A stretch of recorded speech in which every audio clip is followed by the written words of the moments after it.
Ma'am, normal delivery আগ মুহূর্তে যখন পেইনটা উঠে তখন আর কতক্ষণ এই পেইন থাকাটা খুব স্বাভাবিক? যে আমরা যদি ঘন্টার হিসেব করে কারো কারো ক্ষেত্রে আমরা শুনে থাকি যে 7 ঘন্টা, 10 ঘন্টা, 12 ঘন্টা পর্যন্ত তার ডেলিভারি পেইনটা থেকে যাচ্ছে, কোনটাকে আসলে আমরা স্বাভাবিক ধরবো? মা বুঝবে যে তার যে এই যে পেট যেটা আছে বা অ্যাবডোমেন বা পেট আমরা যেটা বলি তার জরায়ুটা এটা কিন্তু শক্ত হবে, যখন এটা হার্ডনেস থাকবে একটা, মানে তার যে হাত দিলে কিন্তু বুঝতে পারবে যে খুব শক্ত লাগছে তা এবং পেন ফিল হচ্ছে একই সাথে সেটা তার একটু সাদা স্রাব একটু ব্লাড মিশ্রিত যাচ্ছে, সেটাই লেবার পেনের লক্ষণ। তো এটা প্রথম বাচ্চা এবং দ্বিতীয় বা তৃতীয় বাচ্চার বেলায় পার্থক্য হয়।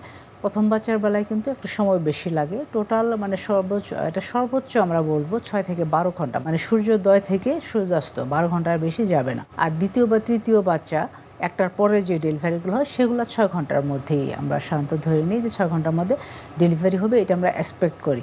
কিন্তু এখান থেকে যদি এই সময়টা পার হয়ে যায় তখন কিন্তু বিলম্বিত প্রসব,